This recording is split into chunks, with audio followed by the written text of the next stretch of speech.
제일 많이 비는 복이 무엇입니까? 새해 복 많이 받으세요 라고 하는 그 말 중에는 어떤 복이 들어있습니까? 첫째는 건강, 육신의 건강이 들어있을 것입니다. 그리고 두 번째는 경제적으로 넉넉해지고 좀 더 나아지기를 비는 그런 복이 담겨 있을 것입니다. 사람들의 인사 속에는 그런 것이 담겨 있습니다.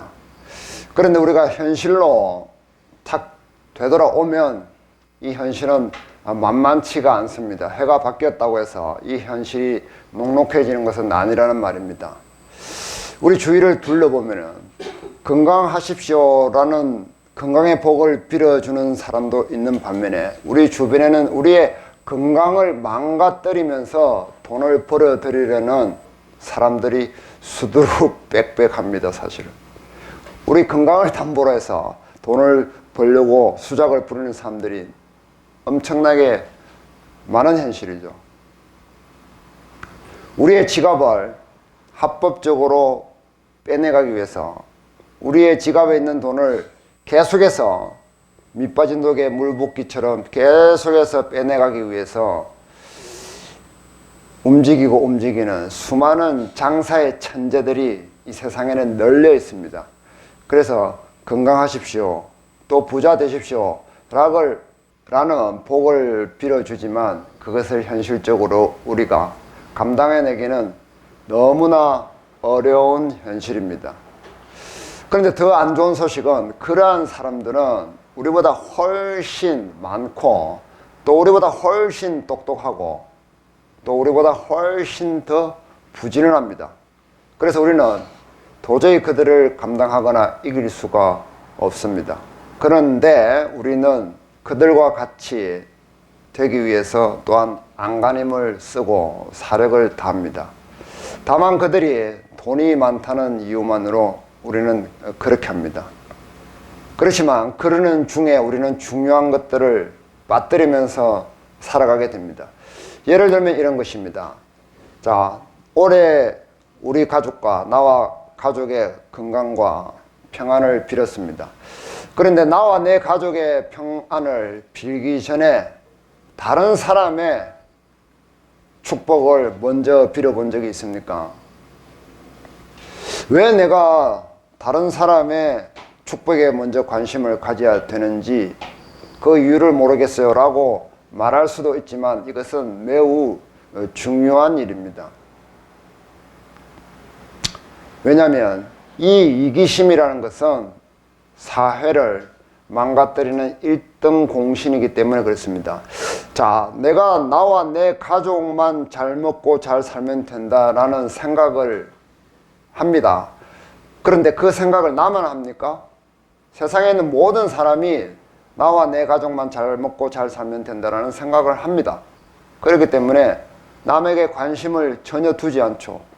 그러는 사람들이 세상에 꽉 차 있기 때문에 결국은 부메랑이 되어서 내가 돌보지 않았던 그 이웃들이 결국에는 나도 돌보지 않기 때문에 부메랑이 되어서 내가 고립되고 고독하고 혼자 버려지게 되는 그런 결과가 온다는 거죠.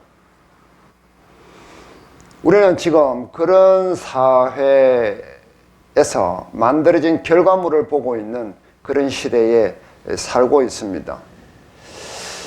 그리고 이런 논리로 살아가면서 구원받고 천국 간다고 하는 것은 또한 더 어불성설입니다. 이런 사람들은 복음에 대한 이해가 너무나 떨어지는 상태라고 말할 수 있습니다. 왜냐하면 복음은 이기적인 마음의 안경이 이타적인 안경으로 바뀌어지는 기적이기 때문에 그렇습니다. 왜 기적이라고 표현을 합니까? 스스로 할 수 없기 때문에, 인간의 능력으로 할 수 없기 때문에 기적이라는 표현을 씁니다. 아무튼 이 복음이라는 것은 이기적인 마음, 자기 중심적인 마음이 자기 안으로 향했던 자기의 모든 시각이 밖으로 열려지는 것을 말합니다. 복음에는 그런 의미가 충분히 담겨져 있고 그것이 복음의 더 깊은 내용이라고 우리는 말할 수 있습니다. 그런데 구원받고 무조건 나는 천국만 가면 된다라는 식의 문제가 많다는 거죠. 이런 사상은 교회나 사회나 아주 좋지 못한 그런 사상입니다. 왜냐하면 천국은 먼저 하나님을 예배하고 그리고 성도들과 친교하는 곳입니다. 이 세상에 살아가는 가운데 나만 구원받고 천국 가면 된다라는 생각으로 이웃들에게 무관심한 사람이 천국 가서 누구를 예배하고 누구와 친교할 수 있습니까?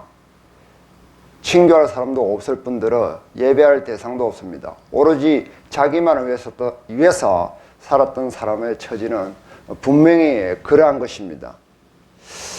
오늘 본문에서도 이웃을 학대하던 엘리 제사장 가문의 몰락을 우리는 듣습니다. 그리고 그 이유에 대해서도 알아볼 수 있습니다.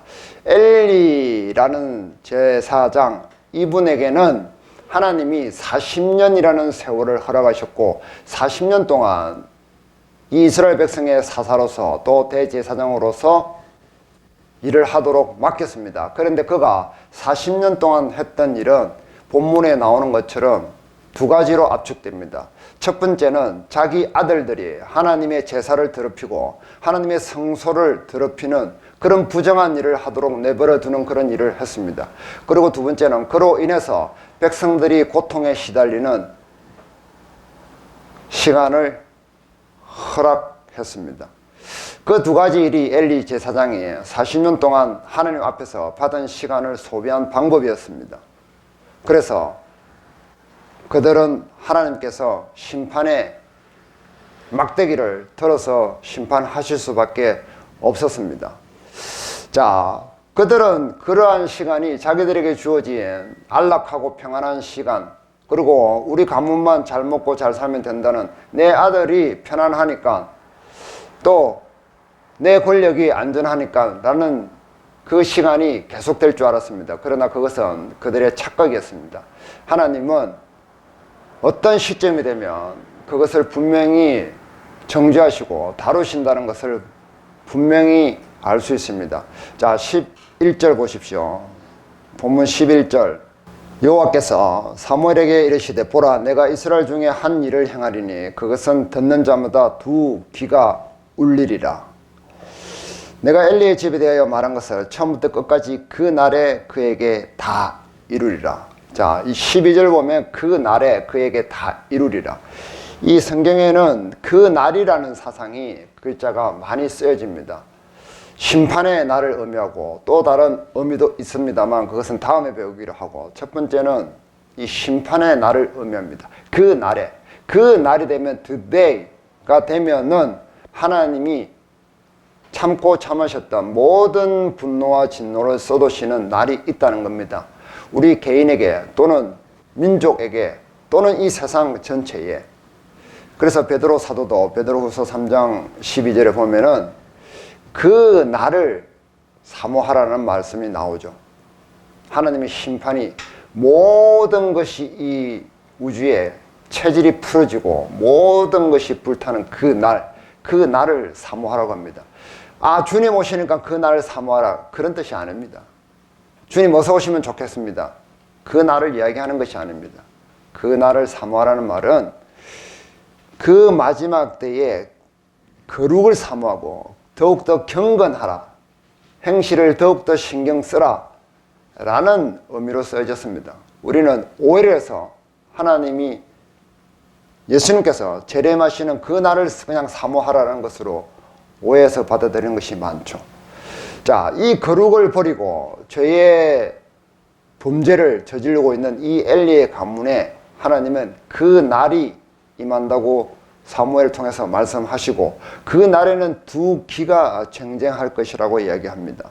하나님의 말씀을 귓등으로 듣고 흘려보냈던 그 말씀들이 모여서 어디론가 사라져버린 것이 아닙니다. 이 세상에서 계속 쌓여서 그 진노의 말씀들이 쌓여서 그 날이 되면은 한꺼번에 그 사람의 귀를 빵 하고 정폭시켜서 울려버린다는 겁니다. 하나님의 모든 진노가 한꺼번에 모든 악재가 한꺼번에 몰아닥친다는 것을 의미하는 겁니다.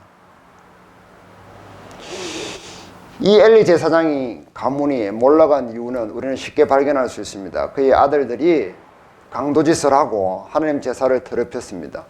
그것이 이유라고 보이죠. 그러나 진짜의 이유는 따로 있습니다. 무엇입니까? 자, 엘리의 가문이 하나님 앞에 이렇게 철저하게 심각하게 영원히 멸문지화를 당한 진짜 이유는 이것입니다. 3장 보겠습니다. 3장 1절. 아이 사무엘이 엘리 앞에서 여호와를 섬길 때에 같이 읽겠습니다. 여호와의 말씀이 희귀하여 이상이 흔히 보이지 않았더라.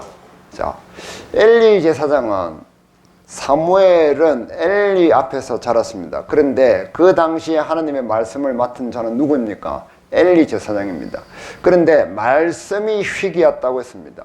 말씀이 희귀하고 이상, 환상도 보이지 않고 하나님의 어떤 계시도 보여주지 않는다는 것을 이야기하죠. 하나님의 말씀이 끊어진 상태를 이야기합니다. 엘리 제사장에게. 엘리 제사장은 그러한 일을 위해서 부름을 맡았는데 하나님의 말씀을 듣지 못하는 그런 상태였다는 말을 하죠. 그래서 2장에도 보면은 다른 하나님의 사람이 와서 자기 가문의 멸망을 경고해 줍니다. 그리고 또 뒤에 3장에는 사무엘이 경고해 주죠. 이것을 엘리가 직접 하나님에게 들었어야 되는 말씀이었습니다. 음성이었습니다. 그런데 엘리는 그것을 듣지 못하는 둔한 귀를 가지고 있었습니다.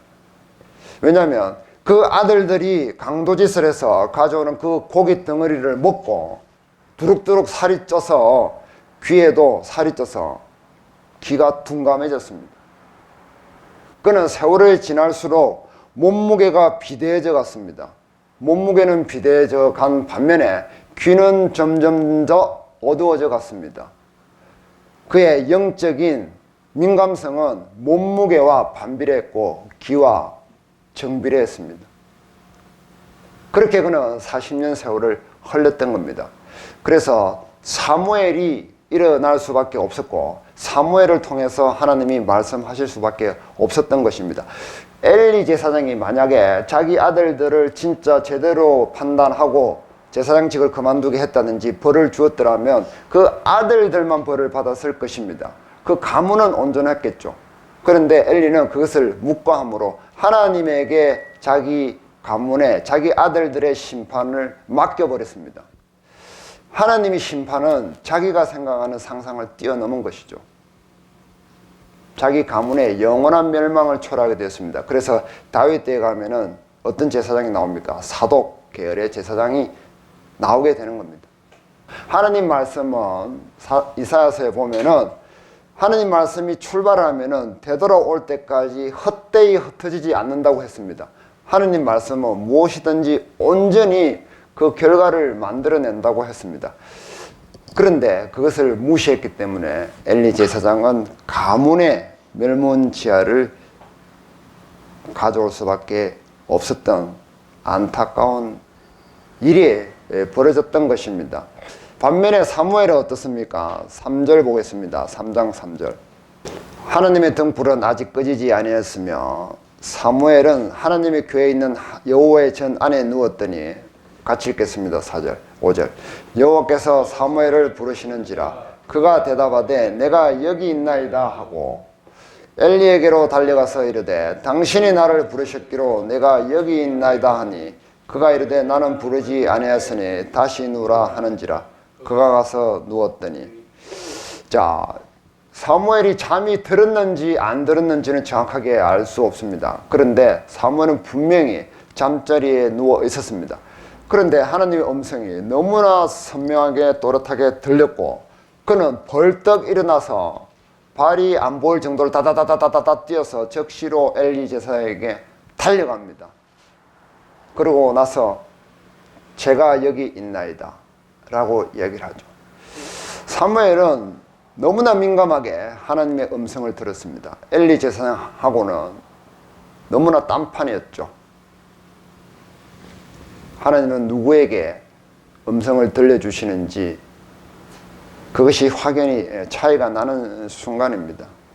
자, 이 엘리 제사장 말고 사무엘에게 하나님의 음성이 잘 들렸던 이유는 10절을 보면서 우리가 추론할 수가 있습니다.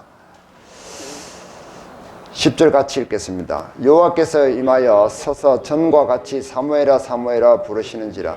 사무엘이 이르되 말씀하옵소서. 주의 종이 듣겠나이다.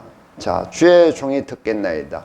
이 듣겠나이다 라는 말은 히브리어로 사마으라고 합니다. 근데 이걸 우리 히어링 한다고 그러죠. 영어 듣기 평가 히어링.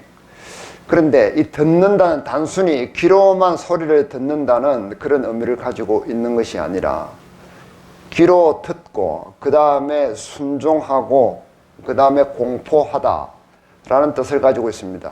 듣고 실천하고 전하고 이 3종 세트의 의미를 가지고 있는 것이 이 사마으라는 듣겠나이다 라는 말의 뜻입니다. 사무엘은 이것에 민감했다는 것이죠.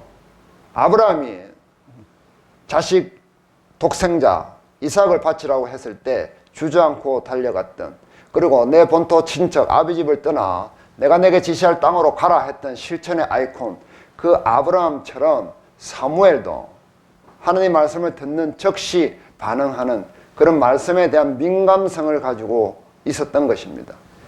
그랬기 때문에 하나님은 사무엘에게 말씀을 하셨고 사무엘은 그것을 잘 듣는 사람이 되었습니다. 자, 우리는 단순히 말씀을 전하거나 말을 하거나 하는 사람을 신뢰하지 않습니다. 말하고 행동이 일치하는 사람을 우리 세상사에서도 신뢰하고 신용 있다라고 평가를 하죠. 말만 하는 사람은 주로 사기꾼들이나 TV에 자주 나오는 사람들이 많습니다. 우리는 그 사람들을 별로 신용하지 않습니다. 하물며 하나님의 말씀은 어떻습니까? 하나님의 말씀을 듣고 전하는 사람이 실천하지 않고 자기 삶 속에 적용하지 않는다는 것은 사실은 모순이죠.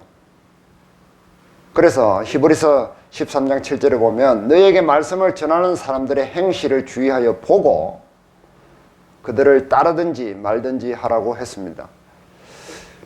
이뿐만 아니라 우리 모두는 하나님의 백성이고 하나님의 제사장입니다. 그래서 이 시대를 살아가는 사람으로서 하나님 말씀에 민감하고 하나님 말씀을 실천하며 하나님 말씀을 그것으로 삶으로서 전하고 입으로서 전하는 그런 공신력 있는 사람이 되어야 함이 마땅하다는 말을 하고 있습니다. 새해에는 우리는 이러한 것들을 위해서 더욱더 신경 쓰고 이러한 것이 우리 삶의 밑바탕이 되고 근본이 되어야 함이 마땅합니다. 하나님 말씀을 많이 알고 하나님 말씀을 많이 전하는 사람이 하나님 말씀에 민감한 사람이 아니라 하나님 말씀을 실천하는 사람이, 하나님 말씀을 실천하고 그것을 전할 수 있는 사람이 하나님 말씀에 민감한 사람이라는 말입니다. 하나님 말씀에 민감한 사람이 행동에 민첩하고 죄에 민첩하고 거룩에 민첩하고 또 전도에도 민첩한 사람이 될 수 있는 것입니다. 하나님 말씀에 민감하다는 것은 하나님 말씀을 하루에 몇 장 읽어야 된다, 하나님 말씀을 얼마만큼 읽었느냐, 그런 것을 이야기하는 것이 아니라 하나님 말씀을 온전히 내 속에서 체득화해서 어떻게 삶의 모양으로 결과물을 만들어내느냐, 그것이 중요한 일이라는, 그리고 그것이 우리 삶의 핵심 포인트라는 말을 하고 있습니다. 그런 사람은 하나님의 존중함을 받습니다. 2장 30절 한번 봅니다. 그러므로 이스라엘의 하나님 나 여호와가 말하노라. 내가 전에 내 집과 내 조상의 집이 내 앞에 영원히 행하리라 하였으나 이제 나 여호와가 말하노니 결탄코 그렇게 하지 아니하리라. 나를 존중히 여기는 자를 내가 존중히 여기고 나를 멸시하는 자를 내가 경멸하리라. 하나님 말씀을 존중하는 자를 하나님께서 존중하시겠다고 선언하십니다. 하나님의 말씀을 경멸히 여기는 사람을 하나님께서는 경멸히 여기겠다고 말씀하십니다. 하나님은 말씀하신 바를 취소하시거나 이루시지 아니하시는 분이 아닙니다. 이것을 엘리 제사장은 간과했습니다. 자기의 가문이 망한다는 생각은 꿈에도 하지 못했겠죠. 그는 자기 아들들이 전쟁에 나가서 죽는 순간에도 몸이 뚱뚱해서 의자에 앉아서 졸고 앉아 있었습니다. 너무나 하나님 말씀에 둔감했던 엘리 제사장. 엘이라는 말은 하나님이라는 뜻입니다. 그의 이름에도 하나님이 들어있었지만 그는 하나님 말씀에 둔감했습니다. 자, 이러한 사람은 하나님께만 존중을 받는 것이 아니라 사람에게도 존경을 받습니다. 3장 19절 봅니다. 사무엘이 자라매 여호와께서 그와 함께 계셔서 그의 말이 하나도 땅에 떨어지지 않게 하시니 단에서부터 부엘세바까지의 온 이스라엘이 사무엘은 여호와의 선지자로 세우심을 입은 줄 알았더라. 여호와께서 실로에서 다시 나타나시되 여호와께서 실로에서 여호와의 말씀으로 사무엘에게 자기를 나타내시니라. 실로는 하나님의 성막이 있었던 장소이고 이스라엘 신앙의 본거지였습니다. 거기에서 다시 하나님 말씀이 나타났습니다. 왜요?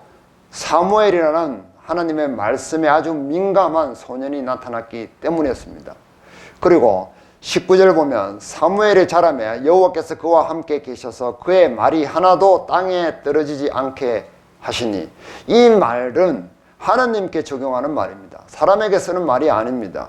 그런데 사무엘은 하나님의 말의 수준까지 그 높이를 존중을 끌어올렸다는 것을 이야기하죠. 사무엘이 말하는 것이 곧 하나님의 말씀이다 라는 수준까지 높임을 받았다는 것을 이야기합니다. 사람들은 사무엘의 말을 하나도 허투루 듣지 않았습니다. 그것은 사무엘이 하나님 말씀에 아주 민감하고 하나님 말씀과 동일시되는 그런 행동을 했기 때문에 그렇습니다. 그래서 사람들에게 존경을 받고 이스라엘을 강한 공동체로 결속을 할 수 있었습니다. 하나님 말씀에 민감한 사람은 말에 권위를 가지고 있는 사람입니다. 왜냐하면 그 말이 또렷하고 또 말에 따른 행동이 일치하기 때문에 그렇습니다. 말이 또렷한 사람, 행동이 일치하는 사람은 신용이 있고 신뢰가 있어서 권위를 가집니다. 그 권위를 가지고 있기 때문에 공동체 사람들은 그를 따릅니다. 그리고 하나님 말씀에 민감한 사람은, 하나님 말씀을 또렷하게 듣는 사람은 이웃의 목소리에도 청종하는 귀를 가지고 있습니다. 그래서 이웃의 고통의 소리에 민감한 반응을 합니다. 그런데 엘리 제사장의 아이들은 그러지 못했죠. 오히려 이웃을 보호해야 될 위치에 있었던 사람들이 이웃을 학대하는 그런 일을 저질렀던 겁니다. 이웃의 소리를 듣지 못하는 사람은 하나님의 말씀도 듣지 못하는 사람입니다. 앞으로는 분명히 이 사회는 공동체를 가지고 있는 사람들이 살아가기 유리한 그런 세상이 될 것입니다. 그래서 사람들은 아주 큰 집단에 들어가서 안정감을 가지려고 하죠. 그런데 큰 집단이라고 해서 안전한 것이 절대 아닙니다. 큰 집단은 오히려 무너질 때 순식간에 무너지기가 쉽습니다. 어떤 공동체여야 되냐면 서로의 관계가 아주 끈끈하고 단단한 그런 공동체가 살아남습니다. 하나님의 공동체가 그런 공동체가 되어야 된다는 말입니다. 서로 인사치레나 하면서 서로 눈치나 대충 보면서 서로 장사치들처럼 살려고 하는 그런 공동체는 살아남지 못합니다. 서로 흩어지는데 어떤 이슈가 생기면은 금방 흩어져 버릴 것이 분명합니다. 우리가 하나님을 예배하고 또 친교하는 그런 강한 공동체가 되기 위해서는 첫째는 무엇보다도 하나님의 말씀에 민감한 그런 태도를 우리가 가지고 있는 것이 절대적이다 라는 말씀을 오늘 우리 새해를 시작하는 첫 주에 우리가 가장 먼저 생각해 보면 좋겠다는 말씀을 드립니다.